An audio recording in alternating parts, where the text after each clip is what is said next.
My core behavior style tends to lead to dictatorship, meaning what I say goes and just do what I say because I know best, right? Well, as a leader, that doesn't really get you very far. Nope. And I mean, it gets you to a certain place, but at the end of the day, you don't want people to fear you and you don't want to be closed-minded because everybody has different perspectives and different viewpoints. And as a leader, it's important to take those into consideration. And so part of that understanding myself journey started maybe with the relationship I had with my husband, then kind of expanded out to the relationship I had with my sister and my parents and my friends. And then it started culminating in how I behaved at work. And so I would start to pay attention to the things I would say and how I would say them and how it would affect people. And, I was like, oh, well, that didn't work very well. Or somebody would say something and I'd be like, oh gosh, that was not my intention. I didn't mean that, but that's how they took it. And so I started incorporating my behavior style and what I recognized as other people's behavior style in how I communicated to them. With some people, like with you, Zach, I probably can be super direct. Welcome to the Perpetual Growth Podcast with Zach Palmer, the show where we explore the strategies, insights, and stories that empower you to grow your business, strengthen your relationships, and elevate your health. Because growth isn't just about what you achieve, it's about who you become along the way. Today, I'm thrilled to welcome Becky Reed. Becky is the COO of BankSocial, a credit union industry veteran and a thought leader with more than 2 decades of leadership in credit unions and CUSOs. Renowned for her unique perspective as both an executive and a leader, her expertise and advice are sought after by those who seek to embrace innovation. Becky believes that a frictionless membership experience starts with a frictionless employee experience, which can only be achieved by utilizing state-of-the-art technology. So let's dive in and take another step on your journey to perpetual growth. Becky, welcome. I am very excited to have you here today. Hi, Zach. Happy to be here. Excellent. So if you would, I always like to give our listeners a little bit of context before we dive right into the meat.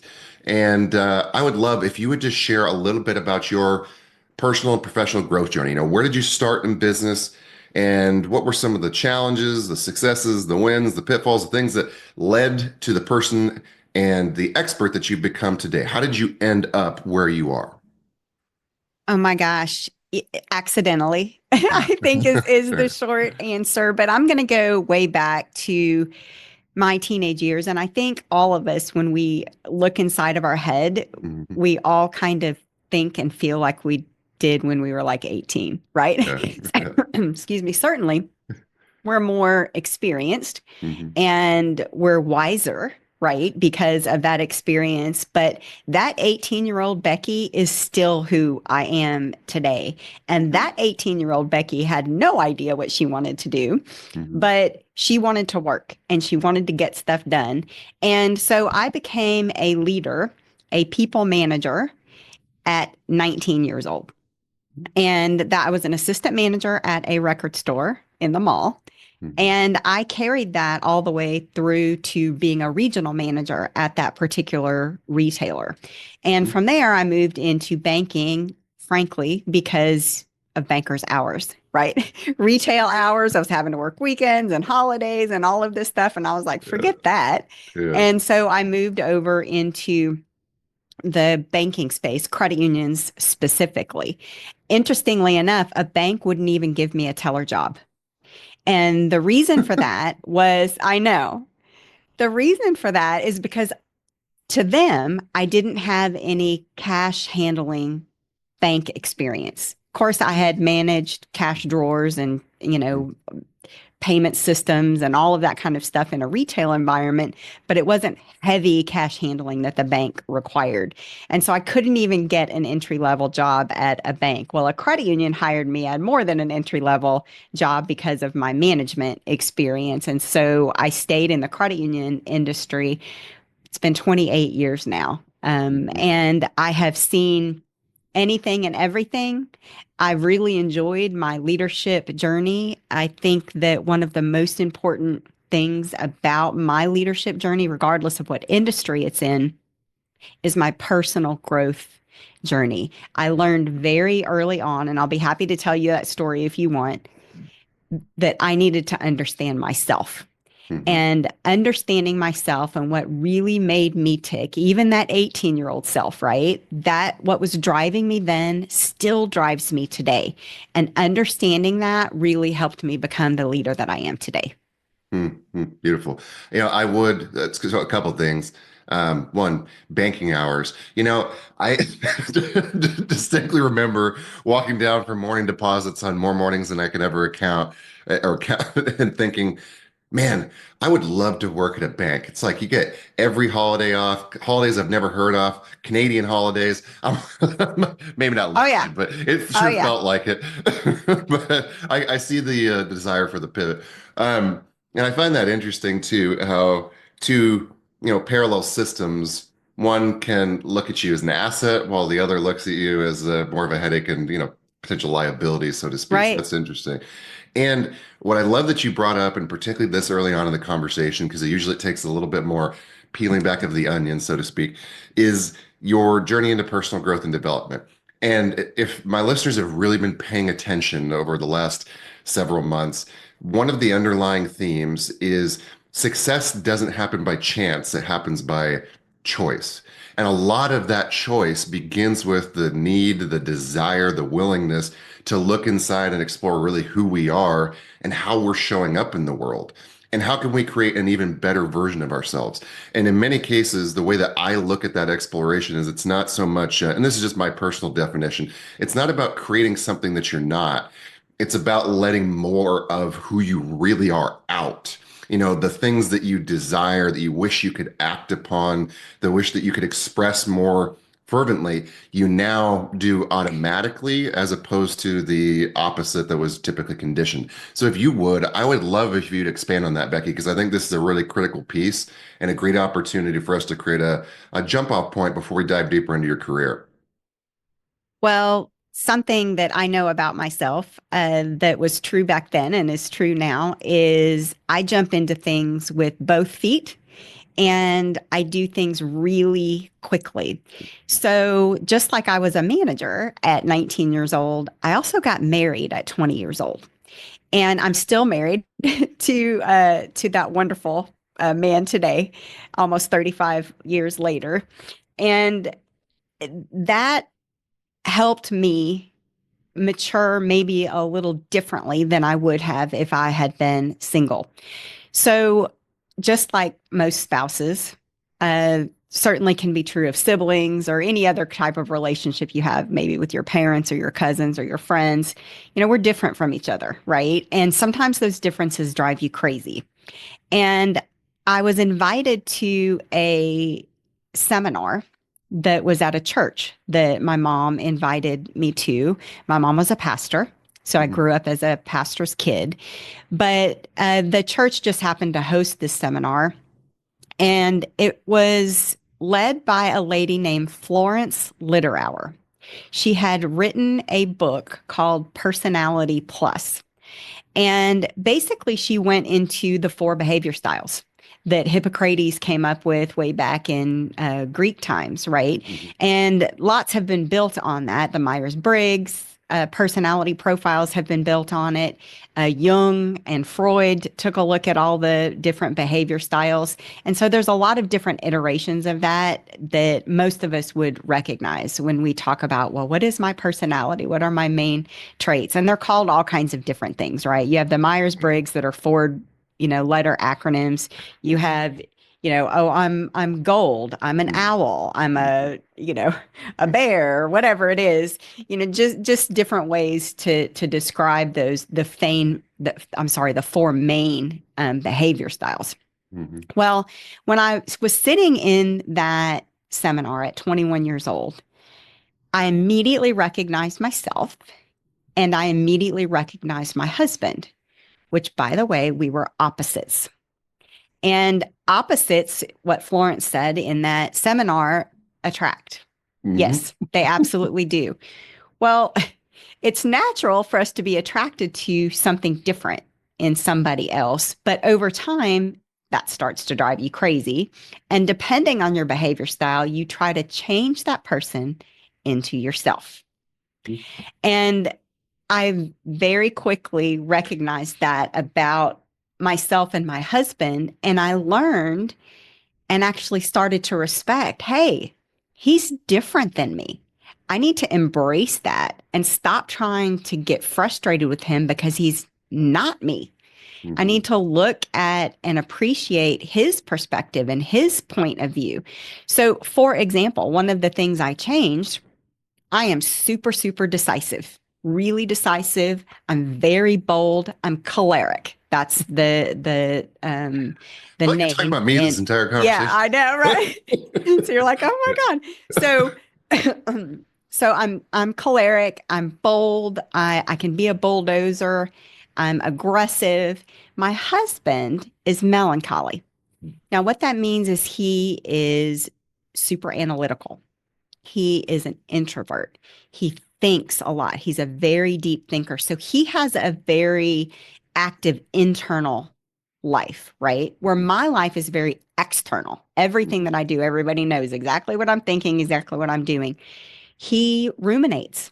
Mm-hmm. And it used to drive me crazy when he would say something like, hey, we need to get a new TV. I'm like, well, then let's go. Let's go get a new TV right now. And he would wait and wait and wait. And to me, he was procrastinating. To Mm-hmm. him, he was researching to make sure he found the best option available. And so that's just one example of how understanding those 4 behavior styles really helped me in my personal relationships. But at 21 years old, it became the cornerstone of my entire leadership journey. That's fascinating. And I mean, so wise at that age too. Because what's so interesting is I took over a business at 19. I got married at 20. Unfortunately, mine didn't end as well as yours has continued.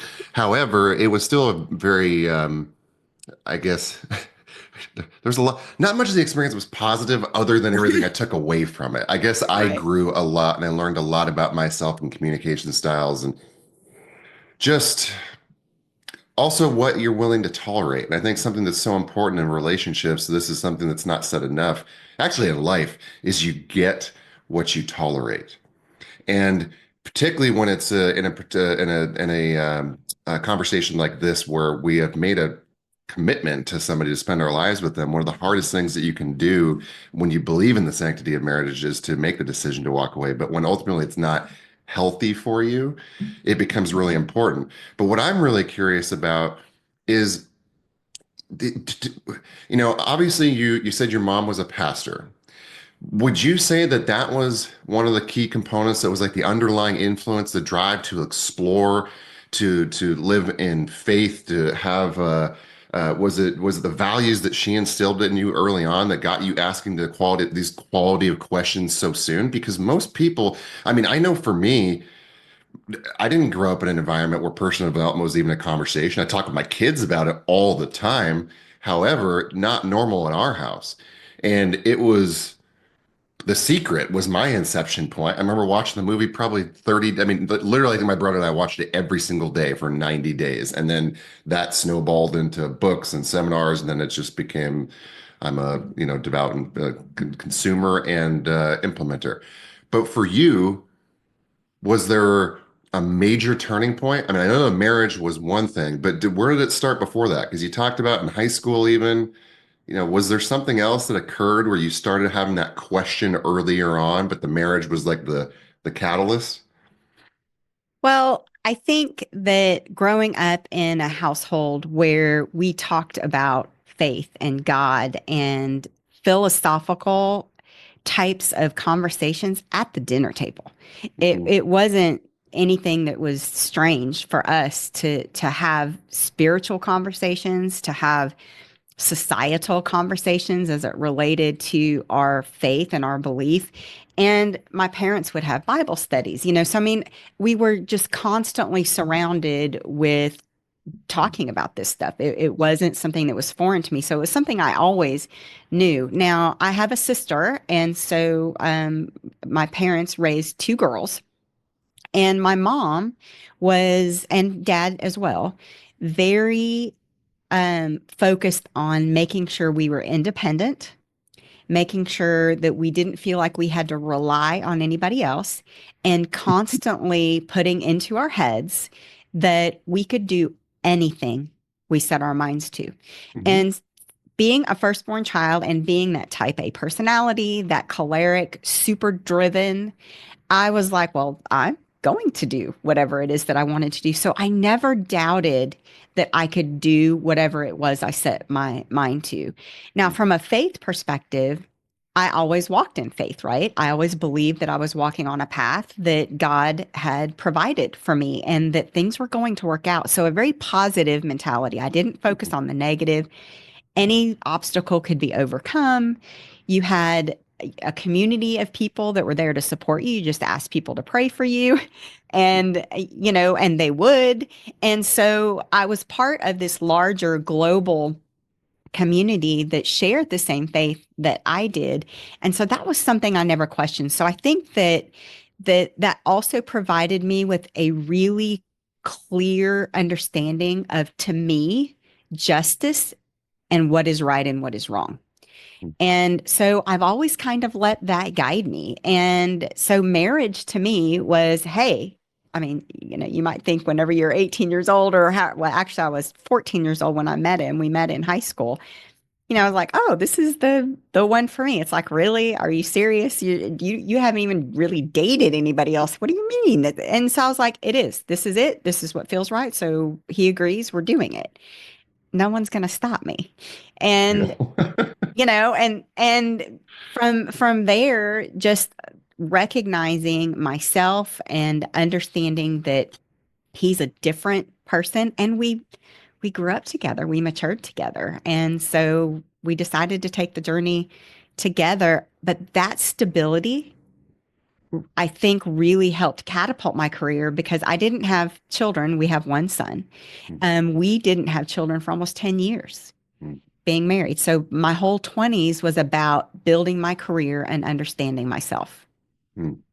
That's a gift. I mean, kids are a blessing no matter what, but it Oh, yeah. definitely does change your perspective. And I mean, it can create some new boundaries that are a little bit more difficult to overcome because now you're responsible for not just yourself anymore. So that's a neat opportunity you created. In a moment, I really want to explore how that the exploration of your relationship dynamics translated to what you're creating today and how it's affected your leadership styles. But one thing I'm really curious about is, and there's just something intuitively that's telling me that there's a little bit more to this. Is one thing I'm curious about is you had mentioned, early on, like one of the things that we have to do is take the time to really get to understand who we are.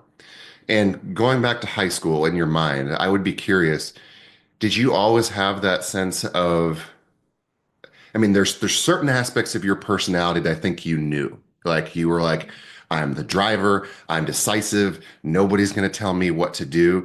And I think we all have clarity on some aspects of who we are. And at the same time, I know, at least for myself, there was a lot of me that I think was more of a chameleon. And maybe that's just part of growing up. I don't know. But I never had like that primary friend circle. I was friends with a little bit of everybody. I was an athlete. I was a really good athlete. I wasn't a great athlete. I was never going to be one of the standouts, but it was my hustle. It was my drive that always put me at the front lines with certain things.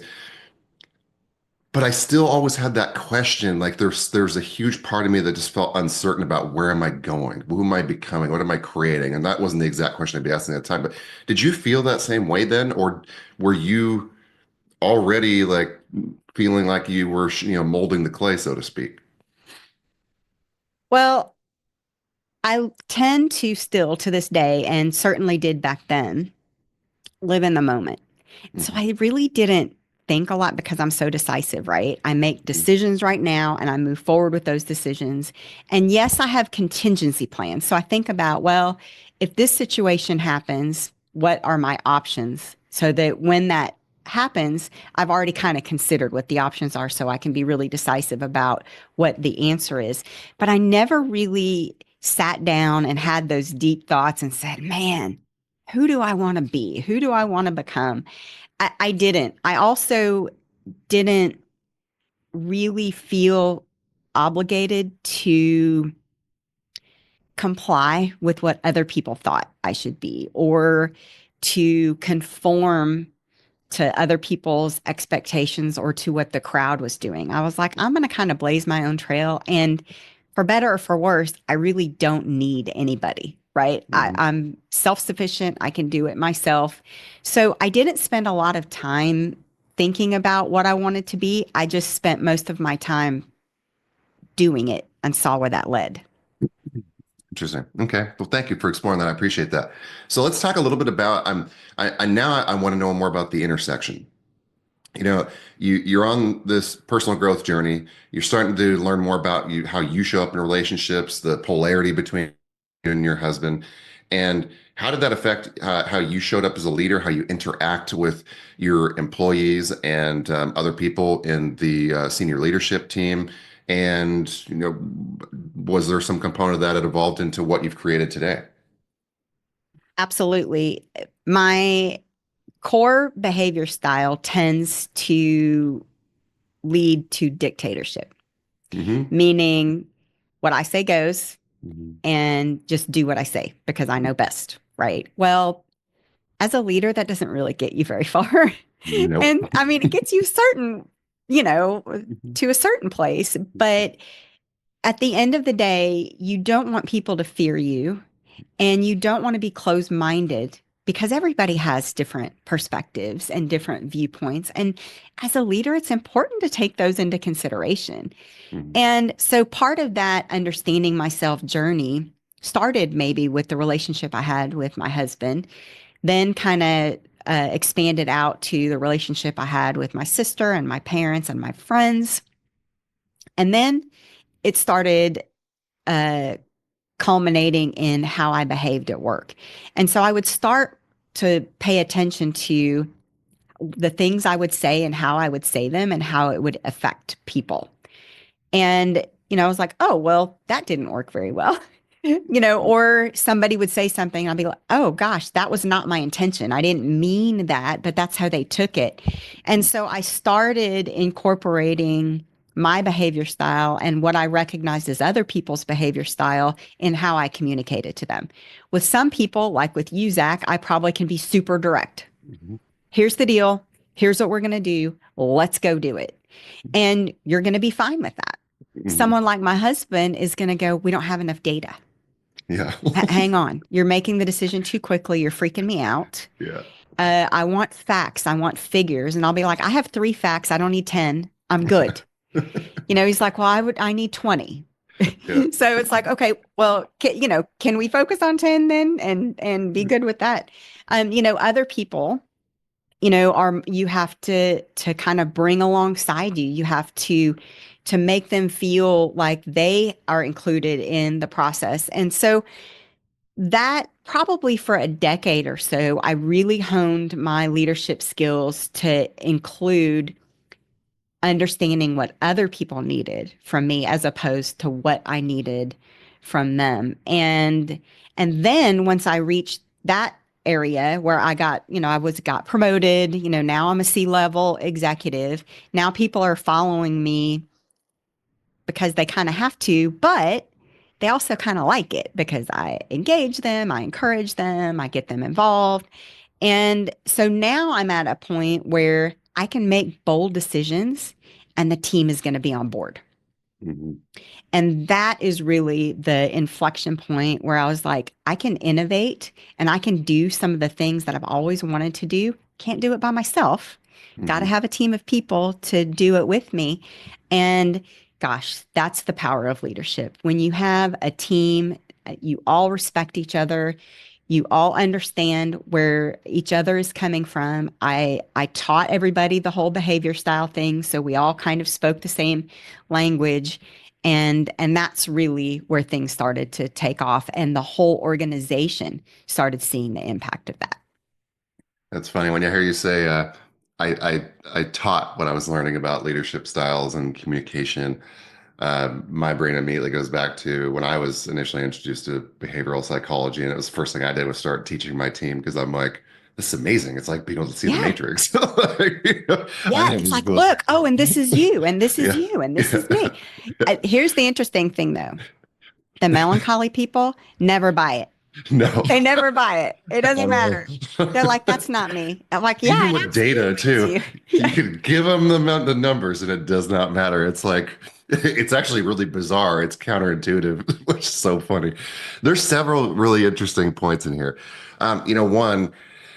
One of my mentors said to me, not that long ago, I mean, it was probably 5, 6 years ago.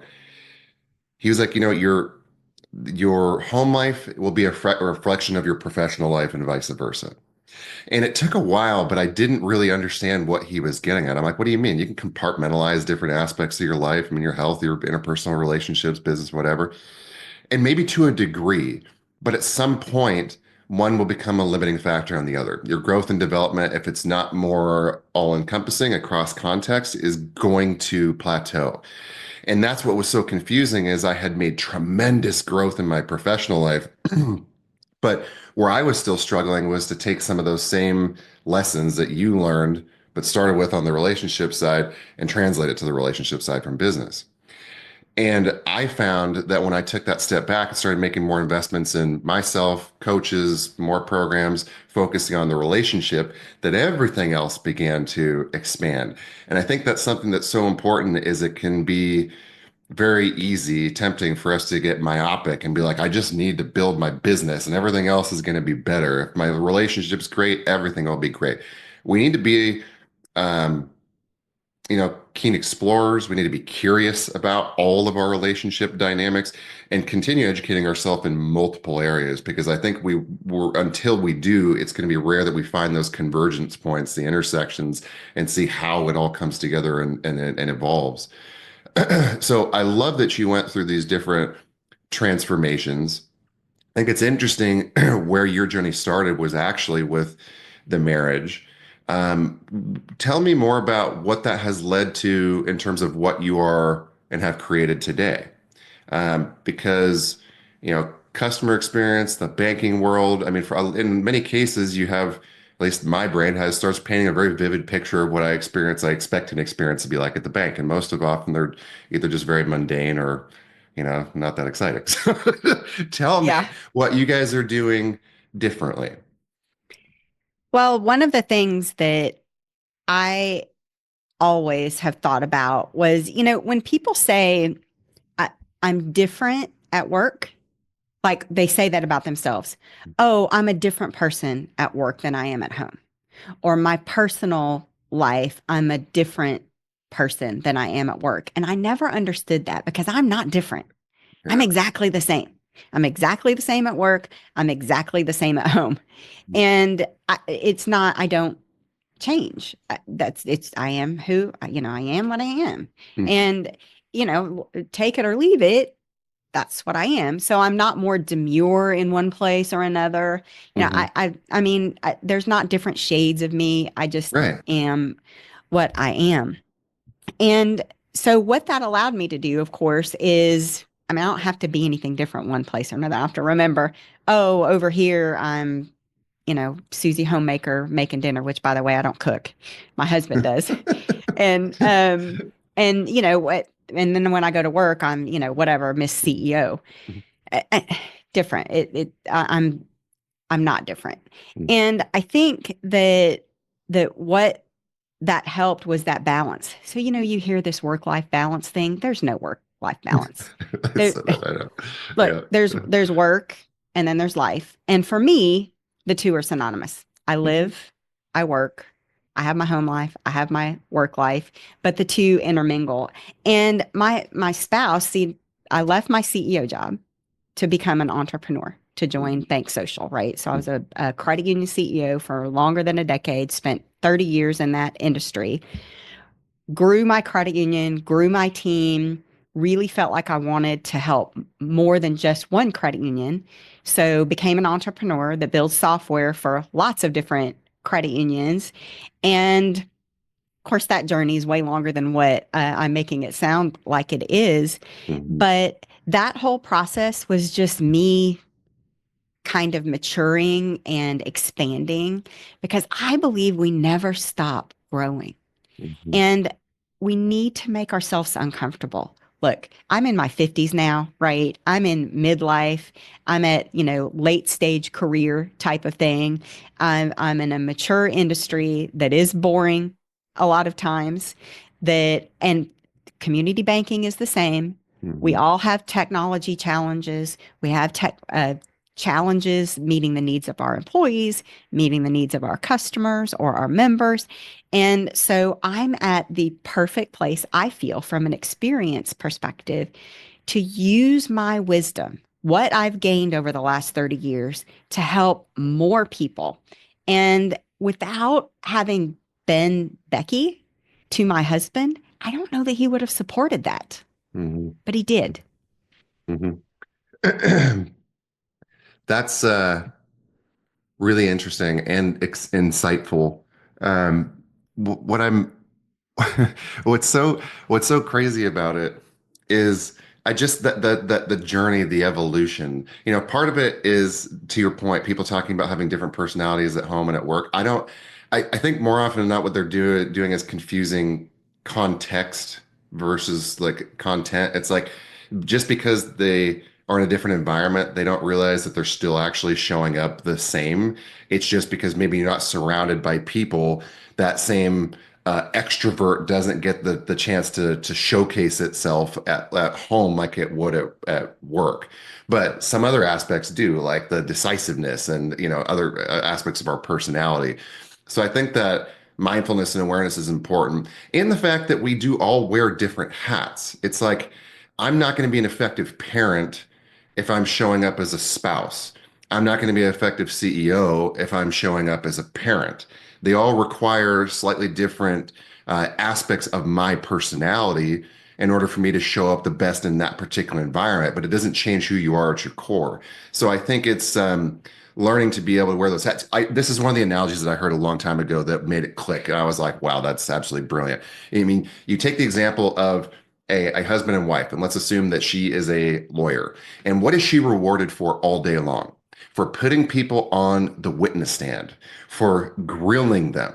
Now, if she goes home and she applies the same strategies that she's awarded for in public in her private life and puts her husband on the witness stand and is grilling and questioning him, what she's been conditioned to do, is that relationship going to thrive?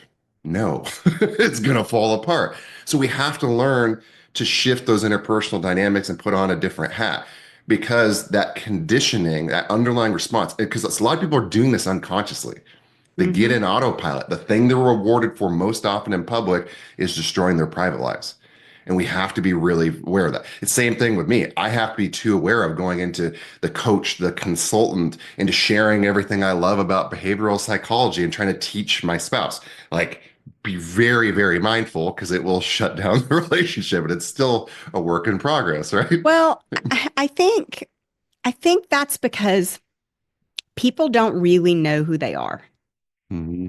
They don't understand what truly makes them tick. And Hmm. what some people, you talked about contextual, Hmm. right? Well, that doesn't mean you're changing who you are. Hmm. The basis of who I am, I was born with. Hmm. I was born with the personality to be a driver to now I can nuance certain Hmm. aspects of myself based on the contextual situation in Hmm. which I'm in. I can soften, know that this situation doesn't require me to be super decisive, right? Maybe I'm in a group situation where it's better to get consensus from the group than to be a bulldozer. Hmm. So, but understanding what really makes me tick and understanding the positives and the negatives of that mean that I don't have to be that chameleon you talked about. I don't have to Hmm. change who I am or who people see. I Hmm. know who I am. It's Hmm. very clear to me who I am. All I'm doing is just maybe bringing forward or back different aspects of who I am that fits the situation that I'm in. Yeah, no, that makes complete sense. Yeah, and it's tough because I mean, when I think about school, I don't know if chameleon's the right word. It just felt more like trying to figure out what aspects of my personality and the different people and environments I enjoyed the most. And the thing that I loved or realized is that I love people. So there wasn't a particular group. Like, yes, I am outgoing and more intro or more extroverted. Although I was joking, I'm not sure if I'm the most extroverted introvert or introverted extrovert. I haven't quite figured that one out yet. But the decisiveness, all those things come. But I also do have the ability to go heavily internal and be highly analytical and think things to absolute death. So it's very interesting. And one thing I wanted to explore, but I want to make sure that we really reserve some time to talk a little bit more about BankSocial and that journey is the quality of decisiveness, because I believe that in leadership roles, decisiveness is of paramount importance for any company or organization to succeed. And like anything, there's also a balance, because to your point earlier, it can't be reckless decisiveness. It needs to be thoughtful, data-driven decisiveness, but a willingness to deal with, I believe, the consequences, good, bad, or indifferent, of whatever decision it was that we made, and stick with it, and then analyze and pivot and adapt as necessary. So I think that's a really important value that I wanted to touch on that you mentioned earlier. But I would really love to explore more about BankSocial and what you are doing, and what value you're bringing to the world with this software, because that's a big pivot going from CEO corporate to startup. I mean, I want to get into the emotion about that whole experience and all these different things. I have a million questions because I have to imagine. I mean, I know that going from a big environment to a startup, it's like, a lot of people forget how hard it was in the beginning. So entrepreneurs that started from nothing and then built up a big business, you try to go back to that starting point and it's like, good Lord, why did I decide to do this again? Oh, yeah. So if you talk a little bit about the emotional journey and what some of the thoughts went through your mind, but then I would really love if you dove into BankSocial, the innovation, what you're doing to bring change to, what I might generalize as otherwise somewhat stagnant industry, because I don't hear these conversations a lot. Yeah. Well, going from corporate, because a financial institution, in particular, a credit union. So a credit union is a member-owned bank, basically. It's a not-for-profit financial cooperative is what credit unions are. And that's a global phenomenon. There's credit unions all over the world. But I akin a credit union to a bank as a for-profit hospital and a not-for-profit hospital. So, you have New York Regional Hospital, which is a for-profit hospital.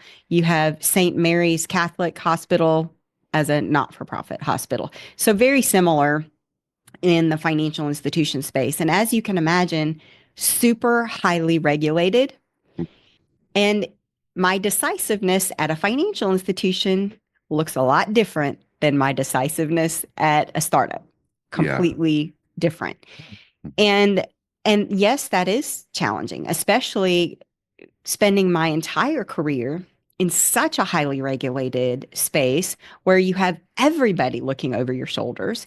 You report to a board of directors that are all volunteers, that are all members themselves, who have their own opinions and ideas about how things should be. You're dealing with a staff that is doing very remote, remote's probably not the right word, ROTE, task-oriented things for the most part that are kind of the same day after day. And things don't change a lot. And so when I made that leap, which the emotion part of it was absolutely, holy cow, I think I'm crazy. But when you really look at the entire journey, I had helped start technology companies, several of them before. I served on the board. So I kind of got to sit on the sidelines and be part of a startup without actually working in the startup. So I kind of got to keep the safety net of my day job while still participating in the startup. And so when I met John, which is the CEO and founder of BankSocial, interestingly enough, he and I met the day he incorporated the company. So while I'm not technically a co-founder, I'm kind of a co-founder because what he and I and my influence helped create the company that we are today. So while my name isn't on that first certificate of incorporation, his is. He connected with me because he was trying to start a credit union. And it's super hard to start a credit union. You mentioned before that if you're not growing, you're dying. Mm-hmm. And that's what's happening in the credit union space. It's also happening in the community banking space, but it's even harder to start a credit union. In the 70s, there were 20,000 credit unions. There are also 20,000 banks. Today, there's 4,000 credit unions. Now, Whoa. the dollars in assets are bigger. The number of members is larger. Those two continue to grow, but the number of institutions shrinks. Lots of reasons for that, some good, some bad, but it doesn't bode well for the industry when you have less entrants in the industry than you have mergers. Mm-hmm. It's super, super hard to start a credit union. Again, lots of reasons for that, most of them being regulatory reasons, changes that have happened over the last 30 years that have made it harder to start a credit union. But we have to innovate in our industry. And I recognize that. I saw about 10 or 15 years ago, I was like, man, if we keep on this path, guys, we're going to lose. We're going to be gone. Mm-hmm. We have to innovate. We have to do things differently. And so I've kind of been on that soapbox the whole time. So when I met John and learned about what he was doing at BankSocial, which is utilizing emerging technology like distributed ledger technology or blockchain technology, which I saw as a very innovative thing, a decentralized network. What? A non-centralized network that is not owned by some central authority kind of sounds like a credit union to me. That's Yeah. cool. I want to look into that. Cryptocurrency that's going to transform payments.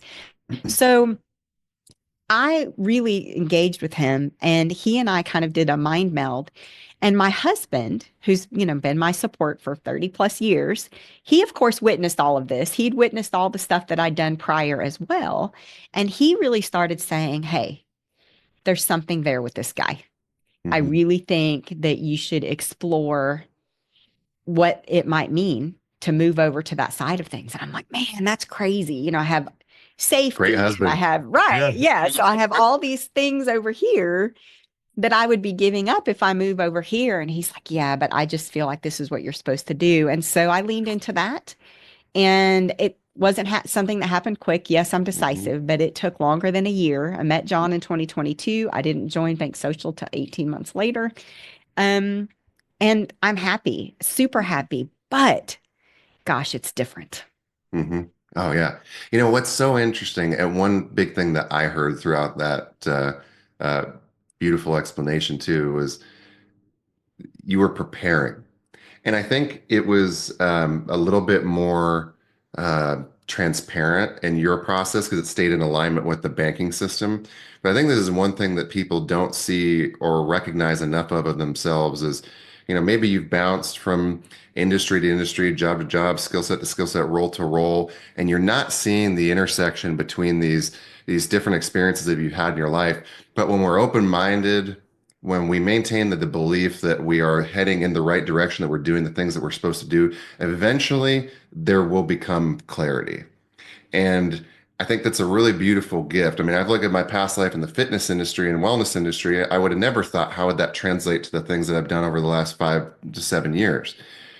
However, here I am.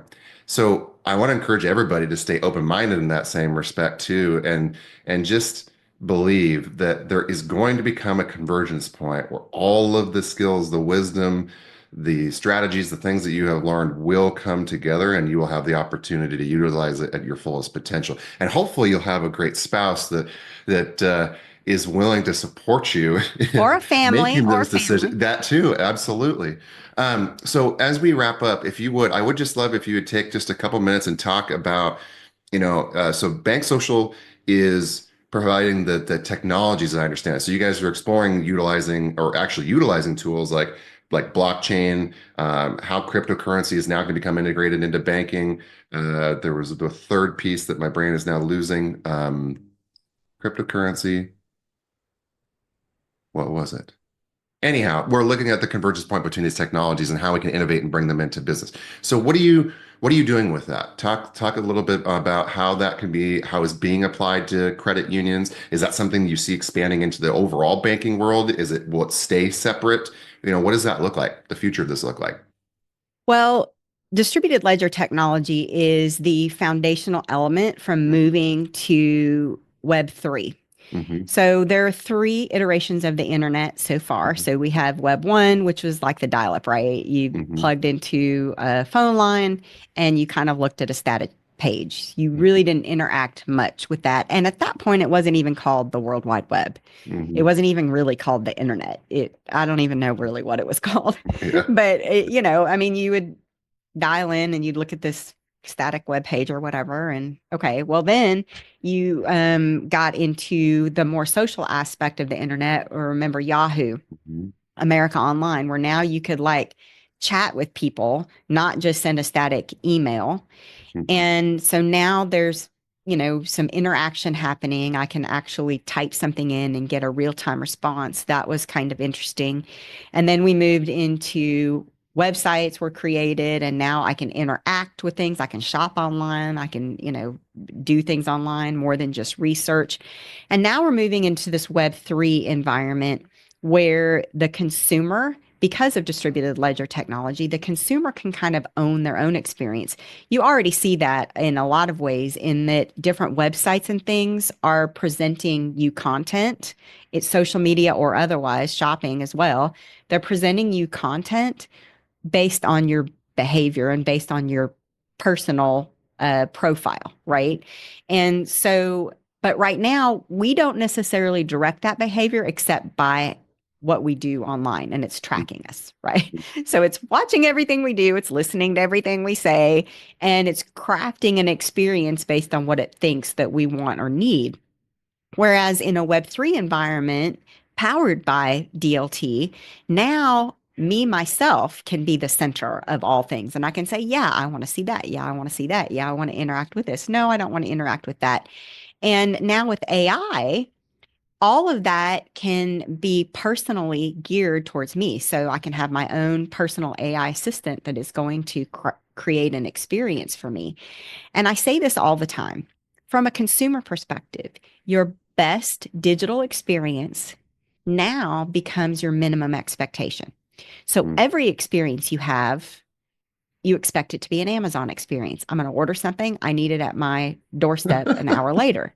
I mean, So right? It true. makes Yeah. sense. Yeah. I'm hungry. I'm going to order DoorDash. Mm-hmm. I need an Uber. I don't need a taxi. Just press a button I, and li- this car shows up. Yeah. I literally used So, to say to people, I'm like, you cannot Amazon Prime a new body. Like, it's I going to take know. a little more time. Right.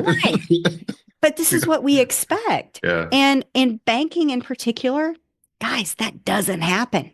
Mm-hmm. It doesn't. It's terrible. Mm-hmm. It's a siloed experience. You're sitting there going, why is it so freaking hard for me to move money from one financial institution to another? Mm-hmm. It's like pulling teeth. Why does it need to be that hard? Oh, Yeah. I need to sign up for something. You want me to come into the credit? What? I Yeah. need to Yeah. physically sign something. What are you talking about? And so this new Web3 environment creates opportunities for credit unions that they just didn't have before. And I believe the decentralized finance movement, I wrote a book about it. Decentralized finance movement and the credit union movement are very closely aligned from a grassroots perspective, from an ethos perspective. And DLT moving into Web3 makes that personal experience of owning my own bank much more meaningful than it may have in the past. Mm, that's amazing. I mean, that's exciting too. It's like almost reminds me of a video game in some respects, where it's like pick your own journey, and it's a Yeah. lot more, interactive instead of being forced in and it being more um, uh, what's the word, analogous, where it's like A or B, left or Mm-hmm. right. Mm-hmm. Now we can actually curate based on our wants and needs, which is really, really cool. And it's cool to hear that you're thinking about those aspects of the experience and you're asking these questions like, how can we make it easier, particularly in such a heavily regulated industry? To me, that gets me excited because it's like, at least I know that at some point in the future, the banking experience is going to get better and it's going to start Yes. working more in the customer's favor, which is a really, really neat gift. So thank you for what you are doing and for taking that risk and investing in yourself and for the things that you are helping to create and manifest and make a part of our present reality and taking advantage of some of these new technologies. I mean, it's a really, really cool gift. Thank So you. I want to thank our audience today as well for spending your time with us on the Perpetual Growth Podcast. Big shout out to Becky Reed. You brought so much value to today's conversation.